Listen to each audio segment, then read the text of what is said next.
Assalamualaikum warahmatullahi wabarakatuh. Perkenalkan, nama saya Fatwa dengan NIM 205201006. Di sini saya akan mencoba menjelaskan terkait dengan hukum dan masyarakat. Fungsi hukum dalam masyarakat itu ada 4. Yang pertama, fungsi hukum sebagai a tool of social control. Yang kedua, fungsi hukum sebagai a tool of engineering. Yang ketiga, fungsi hukum sebagai simbol. Yang keempat, fungsi hukum sebagai integrator. Dan yang terakhir, itu fungsi hukum sebagai a political instrument. Baik, sebelum saya menjelaskan dari pengertian dari berbagai fungsi hukum, keberadaan hukum dalam masyarakat sangat urgent karena hukum mengatur perilaku manusia. Hukum tidak terlepas dari masyarakat, begitupun sebaliknya. Karena selain hukum itu berfungsi pasif, hukum juga berfungsi aktif dalam mengontrol setiap tindakan individu dan selalu berusaha membawa masyarakat ke dalam suatu perubahan yang terencana. Hukum yang berlaku dalam masyarakat pada dasarnya berasal dari masyarakat itu sendiri dan secara sengaja pula dibebankan kepadanya, agar masalah atau konflik yang dapat diminimalisirkan. Hukum yang dibuat dalam masyarakat mempunyai tujuan untuk menciptakan perdamaian, ketentraman, dan ketertiban dalam masyarakat, serta memberikan kepastian hukum. Fungsi hukum dalam masyarakat. Hukum merupakan aturan yang berlaku dalam masyarakat dengan tujuan untuk menyelesaikan konflik yang terjadi dalam masyarakat. Masalah atau konflik sama sekali tidak dapat dihilangkan di permukaan bumi. Walaupun demikian, kita tetap membutuhkan aturan yang mengatur masyarakat dan sedapat mungkin meminimalisirkan masalah atau konflik yang terjadi dalam masyarakat.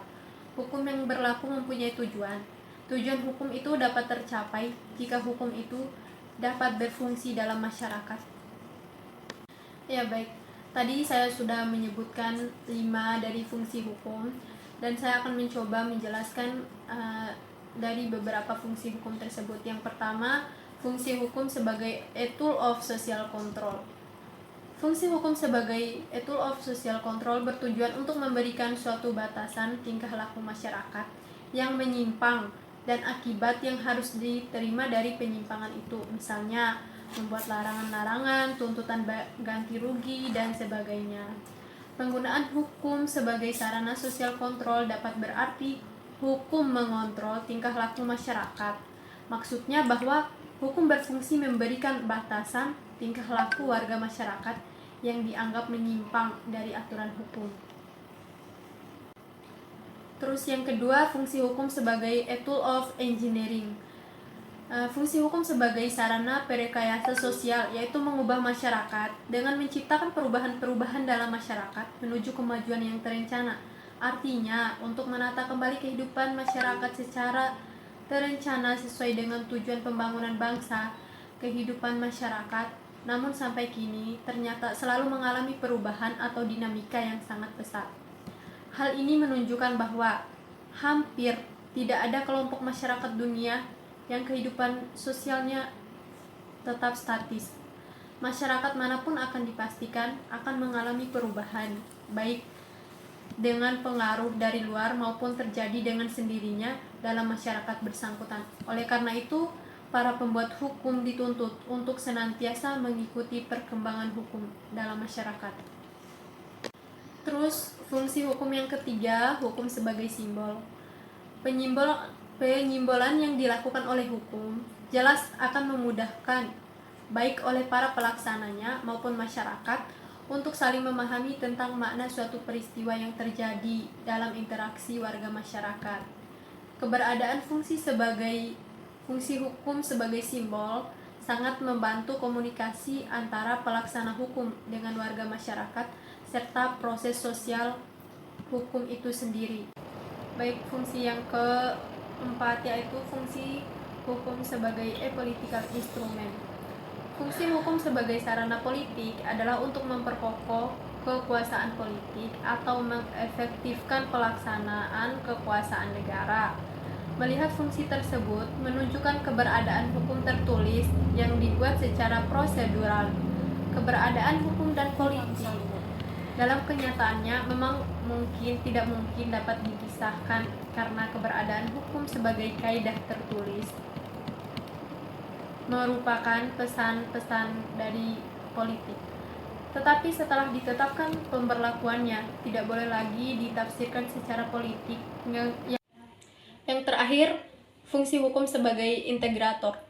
Fungsi hukum ini mengurangi konflik yang terjadi dan memperlancar proses interaksi pergaulan sosial. Artinya, hukum menjadi sarana untuk menciptakan keserasian sebagai kepentingan masyarakat, sehingga proses pergaulan hidup berlangsung dengan tertib dan lancar. E.A. Hobel menyatakan bahwa hukum melakukan fungsi-fungsi yang esensial untuk mempertahankan masyarakat, kecuali bagi masyarakat yang sangat paling sederhana. Fungsi hukum adalah menurut E.A. Hobel adalah yang pertama, itu mendefinisikan hubungan-hubungan antara anggota-anggota masyarakat untuk menetapkan hal-hal apa yang boleh dilakukan dan tidak boleh sebagai usaha untuk paling sedikit mempertahankan integrasi minimal dari kegiatan antar individu, kelompok, dan masyarakat. Terus yang kedua, keharusan untuk menjinakkan kekuasaan yang bersifat telanjang dan mengarahkan dalam rangka mempertahankan ketertiban. Yang ketiga, penyelesaian sengketa-sengketa yang muncul. Dan yang keempat itu mendefinisikan kembali hubungan-hubungan antar individu-individu kelompok pada saat kondisi kehidupan mengalami perubahan. Hal ini dilakukan untuk mempertahankan kemampuan beradaptasi. Selanjutnya, hukum dalam masyarakat. Sebagaimana yang telah dikemukakan sebelumnya, bahwa hukum adalah hal yang sangat urgent dalam masyarakat, karena masyarakat tanpa hukum itu akan kacau balau, dan hukum tanpa masyarakat, maka hukum itu tidak akan berfungsi sama sekali.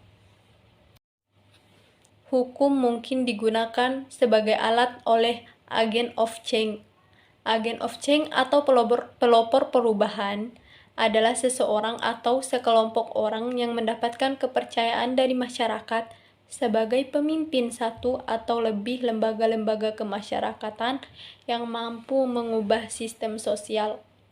Perubahan harus dilakukan dengan berbagai macam perencanaan, yaitu social engineering dan social planning.